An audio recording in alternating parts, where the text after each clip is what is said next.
अगस्त 1999। उत्तर प्रदेश के बुलंदशहर जिले का एक छोटा सा गांव औरंगाबाद अहीर। एक घर में खबर आती है कि उनका 19 साल का बेटा अब इस दुनिया में नहीं रहा। भारत सरकार ने उसे मरणोपरांत देश का सर्वोच्च वीरता सम्मान परमवीर चक्र देने की घोषणा कर दी है।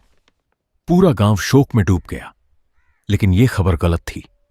वो लड़का जिंदा था। उसके शरीर में 18 गोलियां लगी थीं, लेकिन मौत ने उसे छुआ तक नहीं। ये कहानी है उस रात की, जब 16,000 फीट की ऊंचाई पर बर्फ से ढकी एक खड़ी चट्टान पर 21 जवानों ने वो काम कर दिखाया जिसे दुश्मन ने नामुमकिन मान लिया था। कुछ हफ्ते पहले, जून 1999, कारगिल के द्रास सेक्टर में भारतीय सेना एक ऐसी जंग लड़ रही थी जिसकी किसी ने कल्पना तक नहीं की थी। पाकिस्तानी सैनिकों ने चुपचाप बिना किसी चेतावनी के ऊंची चोटियों पर कब्जा कर लिया था। वो ऊपर थे, मजबूत बंकरों में, भारी हथियारों के साथ, और भारतीय सेना को नीचे से खुले में चढ़कर उन्हें हटाना था। इन चोटियों में सबसे खतरनाक नाम था टाइगर हिल। समुद्र तल से 16,500 फीट ऊपर खड़ी ये छोटी पूरे द्रास सेक्टर पर नजर रखती थी। लेकिन इसकी असली ताकत थी इसकी स्थिति। ये श्रीनगर कारगिल लेह राजमार्ग के 8 से 10 किलोमीटर के हिस्से को सीधा देखती थी। जो भी वाहन इस सड़क पर चलता, फौजी ट्रक हो, रसद का काफिला हो, एम्बुलेंस हो, दुश्मन की नजर में था, दुश्मन की मार में था। ये सड़क लद्दाख की जीवन रेखा थी। सियाचिन तक सब कुछ इसी सड़क से जाता था। जब तक टाइगर हिल दुश्मन के पास था, भारत की रसद, हथियार, सैनिक सब खतरे में थे, और दुश्मन को यह बात पता थी। इसीलिए उन्होंने टाइगर हिल को एक छोटे किले में बदल दिया था। भारी मात्रा में गोला बारूद, राशन, मशीन गनें, रॉकेट लॉन्चर सब जमा था। 18 ग्रेनेडियर्स, जिन्हें पोल स्टार बटालियन कहा जाता था, उनके कमांडिंग ऑफिसर कर्नल खुशहाल ठाकुर को यह जिम्मेदारी दी गई। ठाकुर ने तोलोलिंग पहले ही जीत लिया था। वो अपने जवानों की ताकत जानते थे, लेकिन ये भी जानते थे कि टाइगर हिल तोलोलिंग से कहीं ज्यादा मुश्किल है। 2 हमले पहले ही नाकाम हो चुके थे। सीधे रास्ते से जाना बेमतलब था। दुश्मन हर रास्ते पर तैयार बैठा था।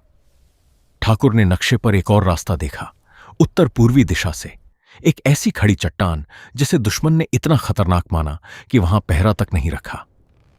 ठाकुर ने यही रास्ता चुना, नामुमकिन को हथियार बनाने का फैसला। इस हमले की कमान दी गई लेफ्टिनेंट बलवान सिंह को, हरियाणा के झज्जर से आए एक ऐसे अफसर जिसे सेना में कमीशन हुए अभी 4 महीने भी नहीं हुए थे। उनके साथ थे 20 साल से ज्यादा की सेवा वाले हवलदार मदन लाल, पूर्व एनएसजी कमांडो, जो अपनी उम्र और तजुर्बे से हर नौजवान जवान का हौसला थे। और गाटक दस्ते के 21 जवानों में सबसे कम उम्र था 19 साल का ग्रेनेडियर योगेंद्र सिंह यादव, जिसने सबसे आगे चलकर रस्सियां बांधने की जिम्मेदारी खुद मांगी। उसके पिता कुमाऊं रेजिमेंट में रह चुके थे। 65 और 71 दोनों जंगें लड़ी थीं। फौज खून में थी। रवाना होने से पहले बलवान सिंह ने अपने जवानों की आंखों में देखा और कहा, टाइगर हिल पे तिरंगा फहरा के आएंगे, चाहे कुछ भी हो जाए। अगर यह कहानी आपको अब तक बांधे हुए है तो चैनल को सब्सक्राइब कर दीजिए। ऐसी और अनटोल्ड स्टोरीज आती रहेंगी। 3 जुलाई 1999, सुबह का अंधेरा अभी छंटा भी नहीं था। गाटक दस्ते के 21 जवान टाइगर हिल की उत्तर पूर्वी दिशा से चलना शुरू कर चुके थे। यह वो रास्ता था जिसे कर्नल खुशहाल ठाकुर ने चुना था। इतना खतरनाक कि दुश्मन ने सोचा भी नहीं था कि कोई इधर से आएगा। बर्फ से ढकी जमीन, बीच बीच में गहरी दरारें, जो एक गलत कदम पर किसी को भी हजारों फीट नीचे अंधेरे में खींच सकती थीं। ऊपर से लगातार तोपों के गोले बरस रहे थे। दुश्मन की आर्टिलरी शेलिंग रुकने का नाम नहीं ले रही थी। हर गोले के साथ जमीन कांपती थी, पत्थर टूटकर गिरते थे, और इन जवानों को रुककर दीवार से चिपक जाना पड़ता था। फिर आगे बढ़ना, फिर रुकना, फिर चिपकना। 16,000 फीट की ऊंचाई पर हवा इतनी पतली थी कि हर कदम पर फेफड़े जलते थे। सांस तेज चलती थी, लेकिन ऑक्सीजन पूरी नहीं मिलती थी। पीठ पर हथियार, रस्सियां, गोला बारूद, पर्वतारोहण का सामान, हर जवान लगभग 30 किलो वजन लेकर चल रहा था, और पैरों के नीचे बर्फ जो हर कदम पर खिसक रही थी। एक जवान फिसला, बगल वाले ने उसे पकड़ा, एक आवाज भी नहीं निकली। क्योंकि सबको पता था, एक आवाज, बस एक, और दुश्मन को पता चल जाएगा कि भारतीय सैनिक उस रास्ते से आ रहे हैं जिसे उन्होंने असंभव मान लिया था। 12 घंटे, पूरे 12 घंटे इन जवानों ने बिना रुके, बिना बोले, बिना किसी शिकायत के चढ़ाई की। सबसे आगे लेफ्टिनेंट बलवान सिंह थे, 4 महीने पहले जिनकी कमीशनिंग हुई थी, लेकिन उनके चेहरे पर वही पक्का इरादा था जो 20 साल के अनुभवी सैनिकों में भी कम दिखता है। उनके ठीक पीछे थे हवलदार मदन लाल, 38 साल, 20 साल की फौजी सेवा, एनएसजी कमांडो। वो बिना कहे अपने आसपास के नौजवान जवानों की हिम्मत बनाए हुए थे। और सबसे पीछे से रस्सियां संभालता हुआ चल रहा था 19 साल का योगेंद्र यादव, जो जानता था कि आगे जो चट्टान आएगी उसे सबसे पहले उसी को चढ़ना है। रात गिराई, तापमान 0 से नीचे। गाटक दस्ता उस खड़ी चट्टान के ठीक नीचे पहुंच चुका था। ऊपर देखो तो 1000 फीट ऊंची, लगभग सीधी खड़ी बर्फ और पत्थर की दीवार। ऊपर दुश्मन के बंकर थे, मशीन अग्ने, रॉकेट लॉन्चर, ग्रेनेड, सब तैयार। नीचे 21 जवान खड़े थे, अंधेरे में, जमा देने वाली ठंड में, पतली हवा में, जहां सांस लेना भी एक मेहनत थी। लेफ्टिनेंट बलवान सिंह ने पीछे मुड़कर देखा, फिर ऊपर और इशारा किया। योगेंद्र सिंह यादव आगे बढ़ा। उसके हाथों में रस्सी थी, कमर से बंधा था पर्वतारोहण का सामान और कंधे पर राइफल। वो चढ़ने लगा, अकेला, अंधेरे में, बर्फीली चट्टान पर, उंगलियां पत्थर की दरारों में ढसाता हुआ, हर कदम एक जुआ, ताकि ऊपर पहुंचकर रस्सी बांध सके और बाकी दस्ता उसके पीछे आ सके। आधी चट्टान, लगभग 500 फीट, यादव चढ़ चुका था और पीछे हर कुछ फीट पर रस्सियां बांधता जा रहा था। दस्ते के बाकी जवान एक एक कर उन रस्सियों के सहारे ऊपर आने लगे, खामोशी से, अंधेरे में, हर पल ये डर लिए हुए कि ऊपर से कोई देख न ले। लेकिन 500 फीट पर ऊपर से रोशनी हुई। दुश्मन ने देख लिया। एक पल में सब बदल गया। मशीन गन, रॉकेट, ग्रेनेड, ऊपर से आग का तूफान बरसने लगा। चट्टान पर गूंजती गोलियों की आवाज, पत्थर के टुकड़े उड़ते हुए, और बीच में लटके हुए जवान जिनके पास छिपने की कोई जगह नहीं थी। पहली गोलियों ने आगे चल रहे सब टीम कमांडर को मारा। वो वहीं चट्टान पर शहीद हो गए। उनके साथ 2 और जवान भी गिरे, कोई चट्टान से नीचे, कोई वहीं रस्सियों पर लटका रहा। 21 में से 14 या तो शहीद हो चुके थे या इतने जख्मी कि आगे बढ़ना नामुमकिन था। सिर्फ 7 बचे थे, और वो 7 एक खुली चट्टान पर लटके हुए थे। न ऊपर जा सकते थे, न नीचे, और गोलियां रुकने का नाम नहीं ले रही थीं। योगेंद्र यादव आधी चट्टान पर था, सबसे ऊपर, सबसे ज्यादा खुला हुआ, सबसे आसान निशाना। गोलियां उसके शरीर में लगनी शुरू हो गई। पहली गोली कंधे में ढंसी, बायां हाथ सुन्न हो गया, फिर जांघ में, पैर से खून बहने लगा, फिर एक और, फिर एक और। लेकिन वो रुका नहीं। वो जानता था, अगर वो रुक गया, अगर वो गिर गया, तो नीचे के वो 6 जवान उसी चट्टान पर मारे जाएंगे। ऊपर का बंकर खामोश करना जरूरी था, वरना कोई नहीं बचेगा, न वो, न उसके साथी, न ये मिशन। खून से लथपथ, दर्द से तड़पता हुआ, लेकिन दांत भींचे हुए, योगेंद्र यादव ने बचे हुए 60 फीट रेंग कर पूरे किए। उंगलियां खून से फिसल रही थीं, बर्फ पर लाल निशान छूटता जा रहा था, एक एक इंच ऊपर ऊपर ऊपर, और वो पहुंच गया ठीक पहले बंकर के सामने। योगेंद्र यादव ने कमर से ग्रेनेड निकाला और पहले बंकर में फेंक दिया। धमाका हुआ, धुआं उठा, और इससे पहले कि अंदर का कोई भी सैनिक संभलता, यादव अंदर घुस गया। उसके शरीर में गोलियां थीं, खून बह रहा था, लेकिन उसके हाथ में राइफल थी और आंखों में बस एक ही बात, यह बंकर खामोश होना चाहिए।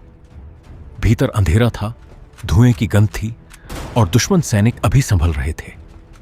यादव ने 4 दुश्मन सैनिकों को एक एक कर मार गिराया, इतनी करीब की दूरी से कि गोली चलाने की जरूरत नहीं थी।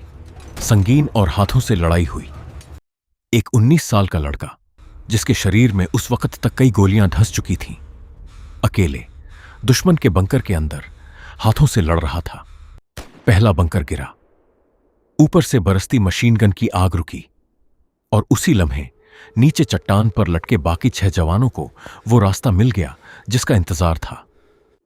योगेंद्र ने जो रस्सियां पहले बांधी थीं, अब वो उन 6 जवानों की जीवन रेखा बन गईं। एक एक कर वो ऊपर आने लगे। योगेंद्र ने जख्मी हालत में भी दो साथियों के साथ मिलकर दूसरे बंकर पर धावा बोला और 4 और दुश्मन सैनिकों को मार गिराया। दूसरी तरफ से हवलदार मदन लाल अपने सेक्शन के साथ दुश्मन के बंकरों पर हमला कर रहे थे। 38 साल के मदन लाल, 20 साल की सेवा, एनएसजी कमांडो की ट्रेनिंग। वो जानते थे कि दुश्मन को एक साथ कई दिशाओं से दबाना जरूरी है। उन्होंने अपने जवानों को आगे बढ़ाया, भारी गोलाबारी के बीच आगे बढ़ते रहे और 2 बंकरों पर कब्जा कर लिया। लेकिन इस लड़ाई में उनके शरीर में कई गोलियां लग चुकी थीं। साथियों ने कहा, हवलदार साहब, पीछे चलो, आपको इलाज की जरूरत है। मदन लाल ने सिर हिलाकर मना कर दिया। जख्मी हालत में भी वो अपने सेक्शन के आगे बने रहे जब तक उनके शरीर ने आखिरी सांस तक साथ दिया। हवलदार मदन लाल शहीद हो गए। लेफ्टिनेंट बलवान सिंह भी जख्मी हो चुके थे, लेकिन उन्होंने भी पीछे जाने से इनकार कर दिया। खून बहता रहा, लेकिन वो लड़ते रहे। उन्होंने तेजी से दुश्मन को घेरा। करीबी लड़ाई में 4 और दुश्मन सैनिकों को मार गिराया। बाकी बचे दुश्मन सैनिकों ने इन जवानों का गुस्सा और बेखौफ हमला देखा और भागने लगे। 5 घंटे चली ये लड़ाई और फिर खामोशी छा गई। 4 जुलाई 1999 सुबह की पहली रोशनी जब द्रास की वादियों पर पड़ी, टाइगर हिल पर तिरंगा लहरा रहा था। लेफ्टिनेंट बलवान सिंह ने जख्मी, खून से लथपथ लेकिन सीधे खड़े होकर वो तिरंगा अपने हाथों से फहराया। वही तिरंगा जिसकी कसम उन्होंने चलने से पहले खाई थी। नीचे कमांड पोस्ट पर कर्नल खुशहाल ठाकुर को खबर पहुंची, टाइगर हिल हमारा है। ठाकुर वही अफसर थे जिन्होंने उस नामुमकिन रास्ते को चुना था जिसे दुश्मन ने असंभव समझकर छोड़ दिया था, और उनके फैसले ने इतिहास बदल दिया। लेकिन जीत की कीमत हल्की नहीं थी। हवलदार मदन लाल शहीद हो चुके थे। उनके साथ 6 और जवान, ये सब उस रात टाइगर हिल पर हमेशा के लिए सो गए। और एक और नाम था उस सूची में, ग्रेनेडियर योगेंद्र सिंह यादव। फौज ने घोषणा कर दी, यादव शहीद हो गया, उसे मरणोपरांत परमवीर चक्र दिया जाएगा। यह खबर उसके गांव पहुंची, परिवार बिखर गया। लेकिन कुछ दिनों बाद पता चला वो जिंदा है, अस्पताल में 18 गोलियों के जख्मों से लड़ रहा है, लेकिन जिंदा। जो गलती हुई थी वो एक हमनाम की वजह से हुई। उसी ऑपरेशन में एक और यादव शहीद हुआ था और नामों की उलझन में गलत खबर चली गई। योगेंद्र सिंह यादव 19 साल की उम्र में परमवीर चक्र पाने वाला सबसे कम उम्र का सैनिक। लेफ्टिनेंट बलवान सिंह 4 महीने की सेवा, महावीर चक्र। हवलदार मदन लाल 20 साल की सेवा, वीर चक्र, मरणोपरांत। कर्नल खुशहाल ठाकुर, जिनकी बटालियन को 52 सम्मान मिले, एक परमवीर चक्र, 2 महावीर चक्र, 6 वीर चक्र। हर साल 26 जुलाई को भारत कारगिल विजय दिवस मनाता है। तिरंगा फहरता है, भाषण होते हैं, श्रद्धांजलि दी जाती है। लेकिन असली सवाल यह है, क्या हम उस 19 साल के लड़के की कल्पना कर सकते हैं जो अंधेरे में खून से लथपथ 60 फीट की बर्फीली चट्टान पर अकेला रेंग रहा था, सिर्फ इसलिए कि उसके पीछे 6 और जिंदगियां लटकी हुई थीं। हम उसे याद करते हैं, लेकिन क्या हम उसे समझ सकते हैं? 27वें कारगिल विजय दिवस के अवसर पर द जियो स्टोरी उन सभी वीर सपूतों को नमन करता है जिन्होंने इस देश के लिए अपना सब कुछ दे दिया। जय हिंद। अगर आपको हमारा प्रयास अच्छा लगे तो इस वीडियो को लाइक, शेयर और चैनल को सब्सक्राइब जरूर करें और मुझे आपके कमेंट्स का इंतजार रहेगा।